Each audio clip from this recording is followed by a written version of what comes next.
Hi అండి, welcome to Sunitha blogs.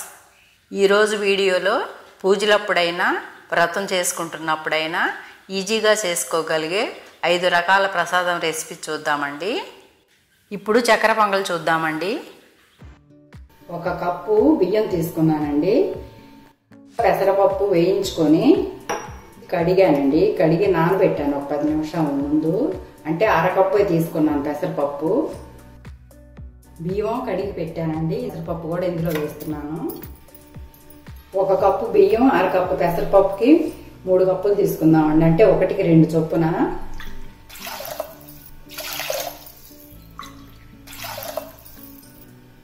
ఒక spoon నెయ్యి వేస్తున్నాను. నెయ్యి వేయడం వల్ల అన్నం బాగా మెత్తగా అవ్వకుండా చక్కగా పొలుపుగా బాగా వస్తుంది. ఇప్పుడు స్టవ్ వెలిగించుకొని మూత పెట్టుకున్నాము. 2 విజిల్స్ వచ్చిన తర్వాత కొంచెం సేపు సిమ్లో పెట్టి ఆఫ్ చేద్దాము. ఆఫ్ చేసి ప్రెషర్ అంతా పోయేంత వరకు ఉంచితే అన్నం కరెక్ట్గా వాటర్ లేకుండా బాగా వస్తుంది పొడిగా. ఇట్లా బాగా పొడిగా వచ్చింది. నెయ్యి వేయడం వల్ల ఇలా పొడిగా వస్తుంది అన్నము. ఈ కుక్కర్ తీసి పక్కన పెట్టుకొని ఈ కళాయి పెట్టి బెల్లం తీసుకుందాము. ఫస్ట్ 1 బియ్యం, అరకప్పు పెసరపప్పు తీసుకున్నాను కదా, దానికి నేను 1 కప్పు బెల్లం, 1 కప్పు పంచదార తీసుకుంటాను. ముందుగా బెల్లం ఇందులో వేసుకొని కళాయిలో కొంచెం వాటర్ వేసుకొని కరిగించుకుందాము. అంటే వాటర్ అంటే ఎంతో అక్కర్లేదండి, కొంచెం ఒక 2 స్పూన్లు. మనం పోసింది వాటర్ కొంచెమే కదా, అందుకని లో ఫ్లేమ్లో పెట్టుకోవాలి. ఎక్కువ వాటర్ పోస్తే రైస్లో వేసినప్పుడు పలసనైపోతుంది.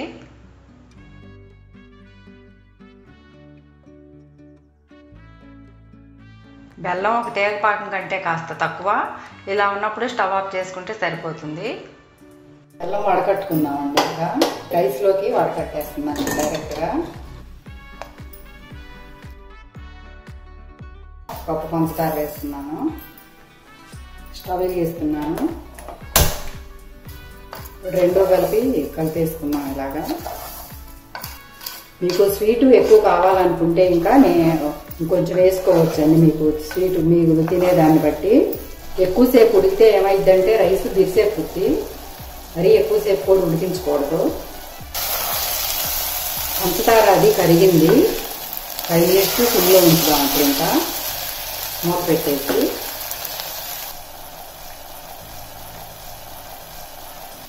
స్టవ్ ఆపేస్తున్నానండి. ఇంక ఇలా రెడీ అయింది. ఇప్పుడు జీడిపప్పు అది వేయించుకున్నాము. నెయ్యి ఒక 3 స్పూన్లు వేసుకున్నానండి. ఇందులో నెయ్యి కొంచెం ఉంటేనే బాగుంటుంది చక్కెర పొంగల్కి. ఫస్ట్ జీడిపప్పు వేయించుకుందాము.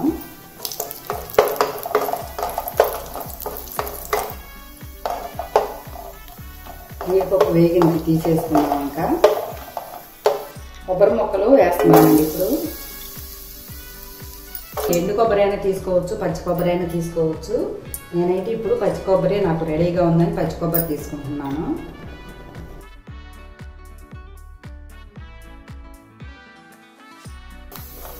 సిమ్లో పెట్టి వేయించుకుంటేనే బాగుంటుంది. కొబ్బరి ముక్కలు కూడా వేగినాయి. ఇప్పుడు కిస్మిస్లు తీసుకున్నాను.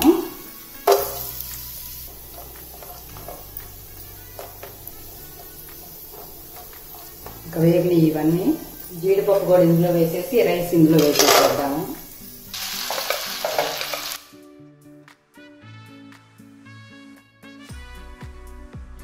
ఇప్పుడు ఫ్లేమ్ మీడియంలో పెట్టుకొని 1/2 టేబుల్ స్పూన్ యాలకుల పౌడర్ వేసుకుందాము. మీకు మొత్తం పంచదార కావాలన్నా వేసుకోవచ్చు. నేనైతే బెల్లం పంచదార 2 వేసి ఇలా చేశాను. స్టవ్ ఆఫ్ చేసుకున్నానండి. ఇంకా రెడీ అయింది. ఇట్లా పొడిగా వస్తే బాగుంటుందండి ముద్ద కన్నా కూడాను. ఇప్పుడు కొబ్బరి అన్నం చూద్దామండి. ముందుగా 1 కప్పు రైస్ తీసుకున్నానండి. ఇవి 120 గ్రాములు. కడిగి స్టవ్ మీద పెట్టుకున్నాము. 1 కప్పు రైస్కి 2 కప్పులు తీసుకున్నాను నీళ్ళు. ఒక 1/2 స్పూను ఉప్పు వేస్తున్నానండి. ఇప్పుడు కొంచెం నెయ్యి వేస్తున్నానండి. అన్నము పొడిగా వస్తుంది ఇట్లా నెయ్యి వేయడం వల్ల. ఇప్పుడు ఒకసారి కలిపేసి మూత పెట్టేసుకుందాము. హైలో పెట్టుకొని ఒక 2 విజిల్స్ వచ్చిన తర్వాత ఒక 5 మినిట్స్ సిమ్లో పెట్టేసుకొని స్టవ్ ఆఫ్ చేసుకుందాము. ఒకసారి అన్నం చూద్దామండి.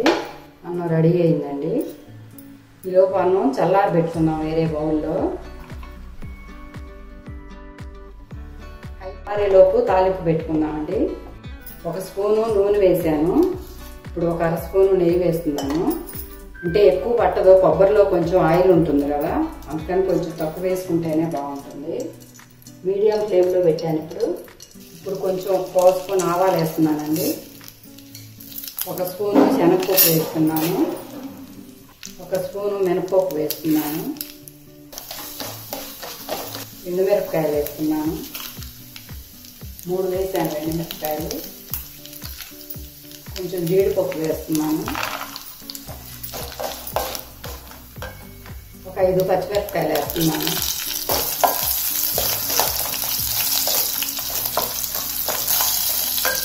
ఇప్పుడు కొంచెం కరివేపాకు వేస్తున్నాను.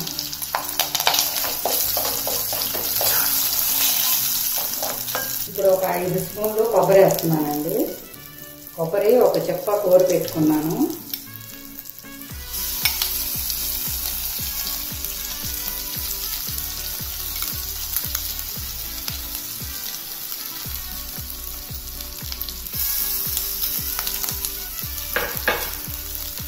కొంచెం ఒక 1/2 స్పూను సాల్ట్ వేస్తున్నాను. ఇందాక అన్నంలో వేసాను కదా, సరిపోతుంది. మీడియం ఫ్లేమ్లోనే పెట్టి వేయిస్తున్నానండి.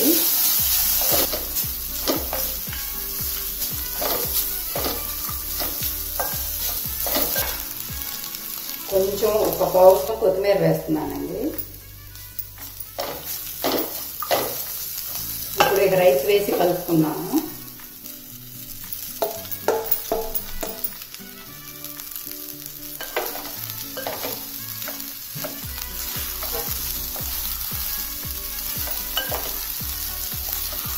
ఫ్లేమ్ మీడియం ఫ్లేమ్లోనే పెట్టుకున్నాను.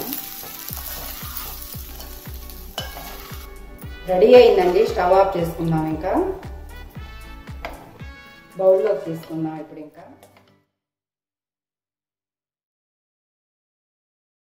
ఇప్పుడు టెంపుల్ స్టైల్ పులిహోర చూద్దామండి. నేను 1 కప్పు రైస్ తీసుకున్నాను. అవి కిందట్లో పోసి కడిగేసుకున్నాము. ముందు రైస్ శుభ్రంగా 2 సార్లు. ఇప్పుడు బియ్యం కడిగి పెట్టుకున్నానండి. కడిగి పెట్టుకున్న తర్వాత 1 కప్పుకి 2 కప్పులు నీళ్ళు తీసుకుంటున్నాను. నేను కొంచెం ఉప్పు వేస్తున్నాను. అలాగే కొంచెం ఆయిల్ కూడా వేస్తున్నాను. 1 స్పూను.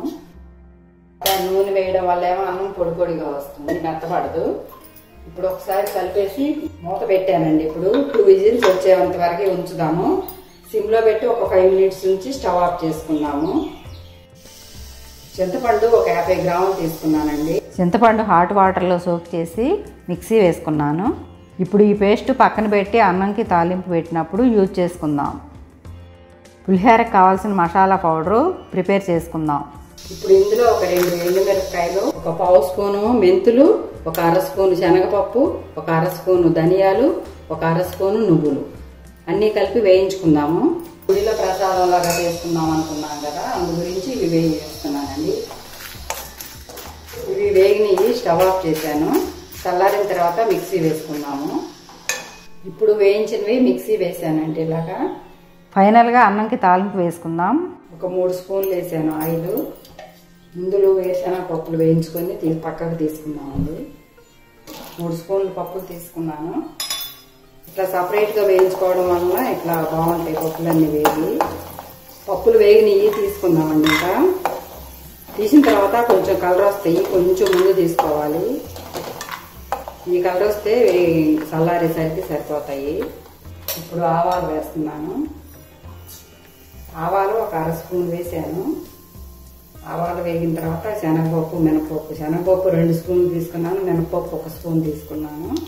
మీడియం ఫ్లేమ్లో పెట్టి వేయించుకోవాలండి, ఇది కూడా మారకుండా.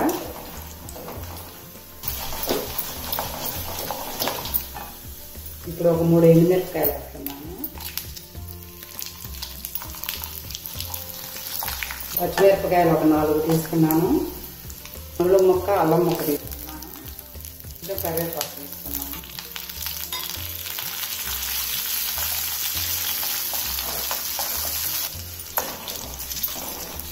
ఇప్పుడు కొంచెం ఇంగువ తీసుకుంటున్నాను. ఇష్టం లేని వాళ్ళు వేయకుండానే ఉండొచ్చు. అంటే గుళ్ళో ప్రసాదం అంటే కంపల్సరీగా వేస్తారు కదా అని వేస్తున్నాను నేను. కొంచెం పసుపు తీసుకున్నాను, ఒక పావు స్పూను.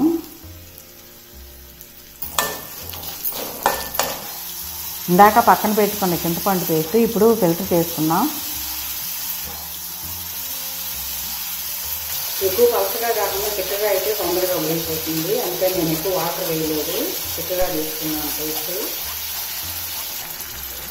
టేస్ట్కి కొంచెం బెల్లం అంటే ఆ పులుపు సమంగా బాగుంటుంది, పులుపు తగ్గి. ఇప్పుడు కొంచెం ఉప్పు వేస్తున్నానండి. ఇందాక అన్నంలో వేసాను కదా, ఇప్పుడు ఒక అర స్పూన్, అంటే ఒక ఉప్పు కొంచెం తక్కువే పడుతుంది. కొంచెం మగ్గిన తర్వాత ఇంకా అన్నంలో వేసి కలుపుకుందాము. ఇది పేస్ట్ రెడీ అయిందండి. తాలింపు పెట్టి చింతపండు పేస్ట్ కూడా ఉడికింది, రెడీ అయింది. ఇది పక్కన పెట్టేసుకున్నాము స్టవ్ ఆఫ్ చేసి. ఉడికించుకున్న అన్నం చల్లారింది. ఇప్పుడు మిక్సింగ్ బౌల్లో వేసి కలుపుకుందాం.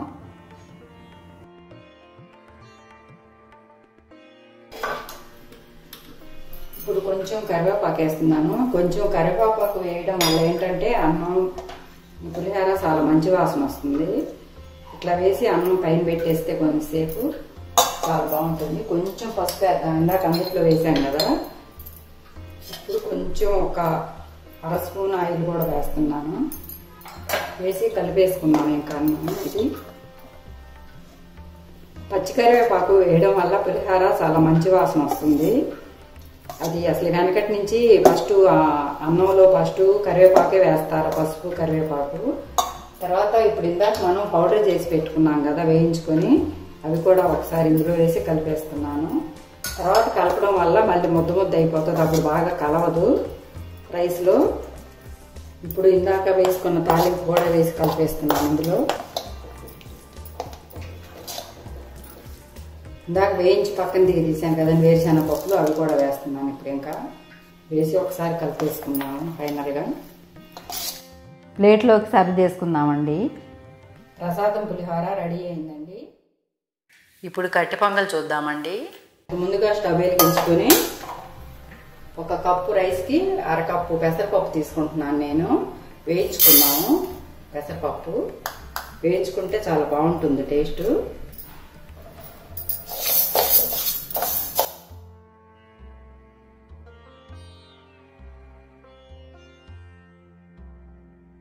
వేయించుకోవడం వల్ల టేస్ట్ చాలా బాగుంటుంది, స్మెల్ కూడా బాగుంటుంది. స్టవ్ ఆఫ్ చేస్తున్నాను. ఇంకా ఒక కప్పు రైస్ తీసుకుంటున్నానండి. ఒక కప్పు రైస్కి అరకప్పు పెసరపప్పు తీసుకున్నాను. ఇందాక వేయించి పెట్టుకున్నాం కదా పెసరపప్పు, అది కూడా శుభ్రంగా కడగాలండి. ఎందుకంటే దానికి కలర్ ఉంటుంది, అందువల్ల కడుక్కోవాలి శుభ్రంగా. పప్పు బియ్యము రెండు కడిగానండి. ఇప్పుడు వాటర్ వేసుకుందాము. 1కి 3.5 వేస్తున్నాను నేను.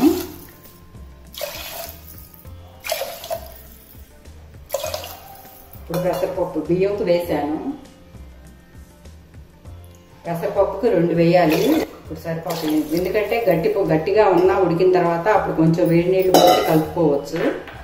ఇప్పుడు 4 మిరియాలు వేస్తున్నానండి. కొంచెం నెయ్యి వేస్తున్నాను. కొంచెం పసుపు వేస్తున్నాను. కొంచెం సాల్ట్ కూడా వేసుకున్నాను. నేను కళ్ళురుప్పు వాడతానండి, అదే వేస్తున్నాను. ఒకసారి కలిపేసి పెట్టేసేద్దాము మూత. మిరియాలు ఇప్పుడు వేయడం వలన స్మెల్ అంతా రైస్కి బాగా పడుతుంది. తర్వాత తాలింపులో ఇంకొంచెం వేసుకుందాం. మూత పెట్టి మీడియం ఫ్లేమ్లో 2 విజిల్స్ వచ్చేంత వరకు కుక్ చేసుకుందాం.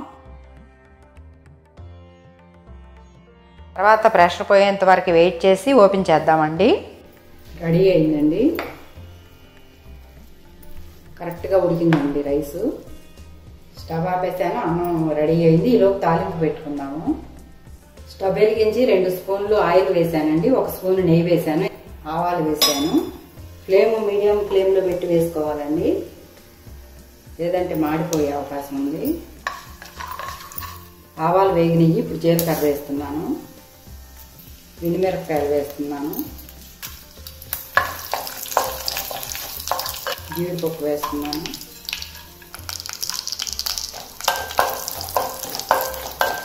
అల్లము పచ్చిమిరపకాయలు కూడా వేస్తున్నాను. నేను చీలికలుగా వేయించానండి 2 మిరపకాయలు 3. ఇప్పుడు మిరియాలు వేస్తున్నాను. నేను మిరియాలు చితక పట్టుకోవడానికి తీసుకున్నానండి, మాకు అలాగే ఇష్టపడతారు. ఉట్ట కొట్టుకుంటే కొంచెం స్మెల్ బాగుంటుంది, కానీ తినేటప్పుడు అట్లా తగులుతుందని ఎక్కువ అట్లా ఇష్టపడరు. అందుకని నేను ఇలా మిరియాల పైన డైరెక్ట్గా వేసాను. కరివేపాకు కూడా వేస్తున్నాను.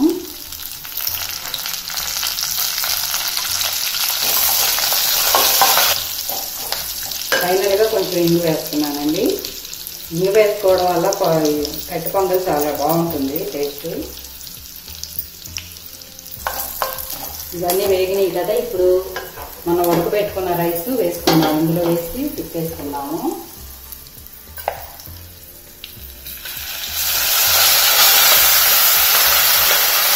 కరెక్ట్గా సరిపోయిందండి, 1-3.5 వాటర్. వీటిని కొంచెం పలసగా కావాలంటే వేడి నీళ్ళు వేడి చేసుకొని పోసుకోవచ్చండి. కొంచెం కట్టి పొంగల్ ఎప్పుడైనా వేడివేడిగానే బాగుంటుందండి టేస్ట్. రెడీ అయిందండి. స్టవ్ ఆఫ్ చేసుకున్నాము.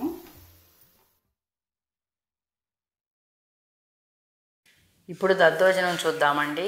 1 కప్పు రైస్ తీసుకుంటున్నాను, అంటే 100 గ్రామ్స్ అండి. ఇవి ఒక అరగంట ముందు కడిగి నానబెట్టానండి రైస్.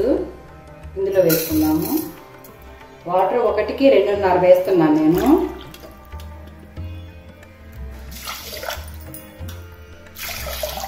రెండున్నర తీసుకున్నాను. ఇప్పుడు మూత పెట్టేసుకొని 3 విజిల్స్ రానిచ్చి ఒక 5 మినిట్స్ లో ఫ్లేమ్లో పెడదాము. దద్దోజనంకి రైస్ మెత్తగా కుక్ చేసుకోవాలి. కరెక్ట్గా ఉడికిందండి. అన్నం కొంచెం మెదుపుకుందాం. ఇప్పుడు బాగా మెదుపుకోకపోతే పెరుగన్నం కలుపుకున్నాక ఉండలుగా వస్తుంది. కొంచెం మెదుపు పెట్టేసుకుంటే కరెక్ట్గా సరిపోయినాయండి. 1కి 2.5 వాటర్. అన్నము అప్పటికప్పుడు వండుకుంటేనే ఫ్రెష్గా బాగుంటుందండి, నిన్నటి అన్నం అట్లా కాకుండా. ఈ అన్నం చల్లారిన తర్వాత బాగా అప్పుడు పెరుగు కలుపుతామండి, లేకపోతే ఇవి విరిగిపోయే ఛాన్సెస్ ఉంటాయి, బాగుండదు పెరుగన్నం. అన్నం బాగా చల్లారాలి. చల్లారేలోపు తాలింపు పెట్టుకుందాము. ఇప్పుడు ఆయిల్ వేస్తున్నానండి, ఒక 2 స్పూన్లు. 1 స్పూన్ నెయ్యి వేస్తున్నాను. ఫ్లేమ్ మీడియం ఫ్లేమ్లో పెట్టానండి. ఆయిల్ హీట్ ఎక్కిందండి. ఆవాలు వేసుకుందాము. ఆవాలు వేగినవి. శనగపప్పు 1 పావు స్పూన్, మినపప్పు 1 పావు స్పూన్ వేసాను. జీలకర్ర 1 పావు స్పూను, ఒక 10 మిరియాలు వేసాను. కొంచెం అల్లం ముక్కలు వేసాను. ఒక 2 ఎండుమిరపకాయలు. ఫ్లేమ్ బాగా మీడియంలో పెట్టుకోవాలి. ఒక 2 పచ్చిమిరపకాయలు కట్ చేసి పెట్టుకున్నాను సన్నగా. కొంచెం కరివేపాకు వేస్తున్నాను. కొద్దిగా ఇంగు వేస్తున్నాను. కవాపు వేస్తున్నాను. ఇప్పుడు పెరుగు 2 కప్స్ తీసుకున్నాను. రైస్ ఏ కప్తో అయితే తీసుకున్నానో అదే కప్తో పెరుగు 2 కప్స్ తీసుకున్నాను. పక్కన చల్లార్చి పెట్టుకున్న అన్నంలో ఈ పెరుగును కలుపుకుందాం. ఒక 1 స్పూన్ వేస్తున్నాను సాల్ట్. సరిపోకపోతే కొంచెం పాలు కూడా కాచి చల్లార్చి పోసుకోవచ్చు. కొంచెం గట్టిగానే ఉంది, అంటే చల్లారైతే ఇంకా బాగా గట్టి పడుతుంది. అందుకని కొంచెం మిల్క్ కూడా యాడ్ చేసుకుందాం. అందులో ఒక 1/2 కప్ వేసాను మిల్క్. ఇంకా ఇట్లా ఉంటే సరిపోతుంది. మనం కొంచెం ఇంకా లేట్గా తింటాము అనుకుంటే ఇంకొంచెం పలసగానే ఉండాలి, బాగా గట్టే పడుతుంది. ఇప్పుడు ఇది కలిపిన అన్నం ఇందులో వేసేస్తున్నాను తాలింపులో. ఇప్పుడు ఒకసారి కలిపేసుకున్నాము.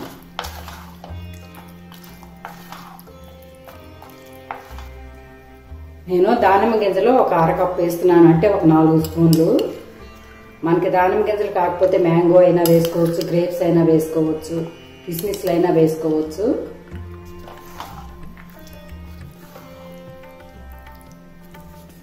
దద్దోజనం రెడీ అయిందండి. ఇప్పుడైతే ఇట్లా సరిపోతుంది. కొన్ని గంటల తర్వాత అయితే గట్టి పడుతుంది. అప్పుడు కాచి చల్లార్చిన పాలు కొంచెం కలుపుకోవచ్చు, లేదంటే కనుక కొంచెం పెరుగైనా యాడ్ చేసుకోవచ్చు.